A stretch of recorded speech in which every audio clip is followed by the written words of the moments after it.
Hey guys, welcome to another episode of Vinyl Den, your channel for record collecting by record collectors. I'm Nick. Today, I'm talking about the best 80s albums by year.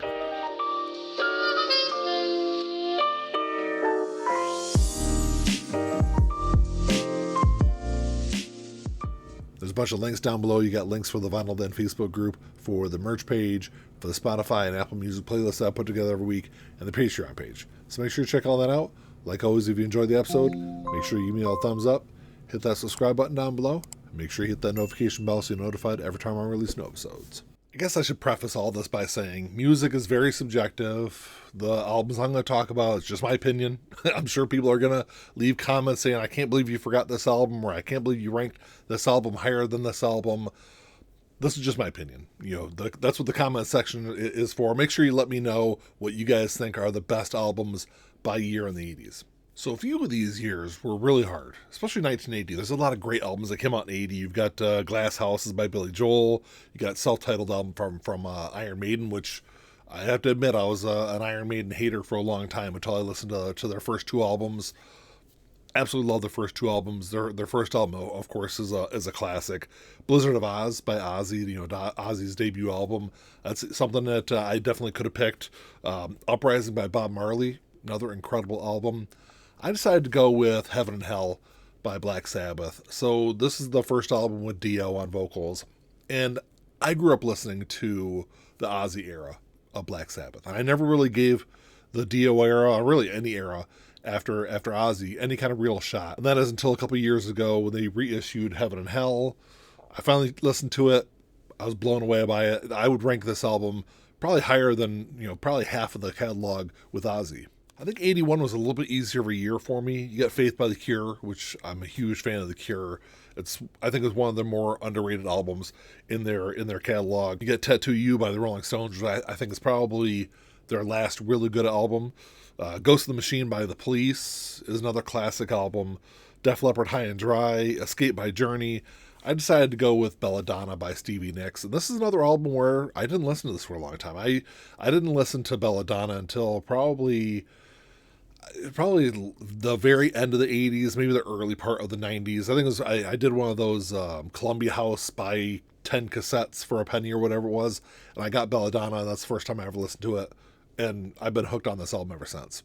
82 was another no-brainer for me, even though there's a lot of really incredible albums that were released in 82. 1999 by Prince. You've got Rio by Duran Duran, Pornography by The Cure, American Fool by John Mellencamp. You got Nebraska by Bruce Springsteen.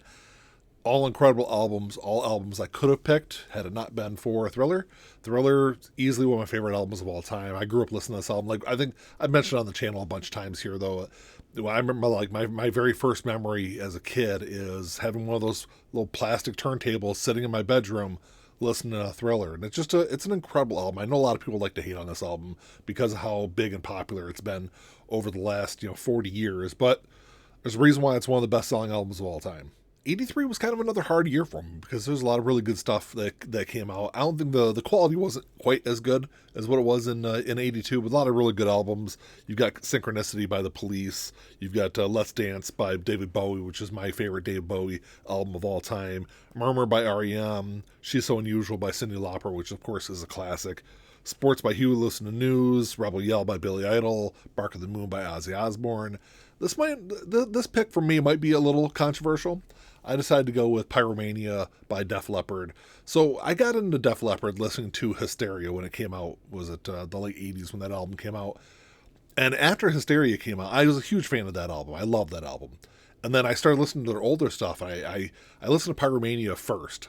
And I realized how different the early period or the pre-Hysteria period of Def Leppard really was. I think this album was the pinnacle, but really any of their first three albums are brilliant albums. And they had this harder edge to their music that really kind of softened and they lost once they got to Hysteria. I have to admit that I think 1984 was probably the hardest year for me to pick one album. Because there was just so many brilliant albums that were released. Some of my favorite albums of the 80s, a lot of them were released in 84. You got Born in the USA. You got Ride Lightning by Metallica. You got Van Halen 1984, Building a Perfect Beast by Don Henley. Agent Provocateur by Foreigner. You got The Works by Queen is another great album. I decided to go with Purple Rain. I feel like this is like the obvious choice from 1984. Once again, it's one of the biggest selling albums of all time. This album absolutely ruled the middle part of the 80s, at least for me. I listened to this album probably almost daily for, most of the later part of 84 and into 85.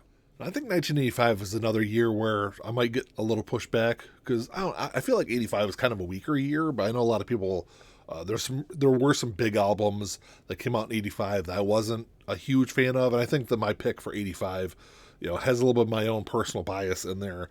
But some great albums that I consider: Brothers in Arms by Dire Straits is a brilliant album. King of Rock by Run DMC, Scarecrow by John Mellencamp was another great album, probably my second favorite album from Mellencamp. I decided to go with The Cure, The Head on the Door. This is an album I feel like really kind of flew under the radar as far as Cure albums go. Of course, people talk about Pornography. They talk about Disintegration, Kiss Me, Kiss Me, Kiss Me, Wish. Those are all brilliant albums. This is one where it doesn't have any of the huge hits that some of those other albums have, but beginning to end, I think it's one of the best albums they ever recorded. So 1986 was another huge year for me. This is the year that a bunch of really big albums came out that I still listen to, almost 40 years later. You get to License to Ill, which I don't think it was until 87 when I started listening to License to Ill, but, it's one that still gets regularly played from me. You get Raising Hell came out that year by Run DMC, True Blue by Madonna, Slippery When Wet, which, I'd probably put in the top 10 or 15 albums of the 80s. You got Control by Janet Jackson. I decided to go with an album that I didn't become a big fan of this album until it was probably the early 90s when I really fell in love with this album. And that's Master of Puppets by Metallica. So I was never a huge Metallica fan until I didn't really get into the band until they released Injustice for All. And of course the Black Album made me an even bigger fan. And I think it was after the Black Album is when I went and started listening to their older stuff. Ride the Lightning, Master of Puppets are two albums I would put up at the very top of their catalog, and it still gets a lot of play today from me. It's just it's a brilliant album, even though this isn't really my kind of music, especially in the middle part of the 80s. But it's one I'd have to put at the top of that year. So by the time 1987 rolled around, I turned 8 that year, and I was really starting to form my own musical interests. I was kind of breaking away from some of the stuff my parents listened to, even though my dad used to listen to a lot of 80s stuff. He introduced me to Bon Jovi and a lot of the earlier 80s rock stuff. But by 87, I was really kind of getting into my own kind of flavor there. I started buying my own albums. It was a great year. I don't really care what was released in 87. Appetite for Destruction was always going to be my pick for that year. But there's some other great stuff that came out that year. Joshua Tree, Document by Run DMC. Hysteria came out in 87. Bad by Michael Jackson. Permanent Vacation. Kiss Me, Kiss Me, Kiss Me. Kick by NXS is another incredible album that came out that year. Girls, Girls, Girls. Momentary Lapse of Reason. A lot of really good stuff. But this is the album this really kind of changed my musical interests from that 70s and early 80s rock to music with a little bit of a harder edge. It was, the following years when I got into Injustice for All, and a lot of that I think is because of Appetite for Destruction. So my pick for 1988 is another one where it might be a little controversial, but it's an album I love, and it's an album that really changed music overall. But some of the other great ones that came out that year, Tracy Chapman's self-titled album, which is brilliant. By the way, I thought that was supposed to get reissued this year. She announced earlier this year on her Instagram that it was going to get reissued, but haven't heard anything else about that. But that's a whole different topic there. But It Takes a Nation of Millions to Hold Us Back is another great album. Of course, I already mentioned Injustice for All, Green by REM, Vivid by Living Colour, some really great albums. But I decided to go with Straight Outta Compton by NWA. This is an album that very much changed music overall in general. Because I grew up listening to artists like, Run DMC and DJ Jazzy Jeff and the Fresh Prince and MC Hammer.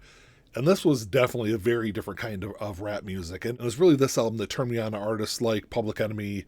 It Takes a Nation of Millions to Hold Us Back is another brilliant album. But this album here really changed music, I think, for the next decade. And then we're around out the decade with 1989.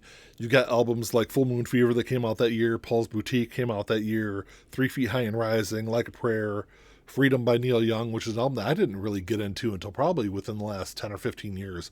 I really started getting into that late 80s and probably early 90s period from Neil Young. Aerosmith released Pump that year. You've got Dr. Feelgood that came out. I decided to go with Disintegration by The Cure. This is an album that I would probably put this up as one of the top probably 3 or 4 albums, at least my favorite albums of the 80s. And this is a great way to kind of round out the decade. This was the point where I really got into The Cure. Of course, I started listening to them. I think it was when Kiss Me, Kiss Me, Kiss Me was released. But this was the first one I really remember like sitting down and listening to over and over and over again. And I owned this on cassette after it came out. I bought it on CD. I bought it on vinyl multiple times. It's one of my favorite albums of all time. It's like I said in the beginning. Music is very, very subjective. Of course, this is just my opinion. I'd love to know what you guys think. Make sure you drop me a comment down below. Let me know what you guys think are the best albums per year in the 80s, because there's a bunch of choices out there. Obviously, I named off probably, 6 or 8 different albums that I at least considered for every single year. But let me know what you guys think. Like always, if you enjoyed the episode, make sure you give me a thumbs up. Hit that subscribe button down below. That's all I got. Until next time, keep on spinning. Peace.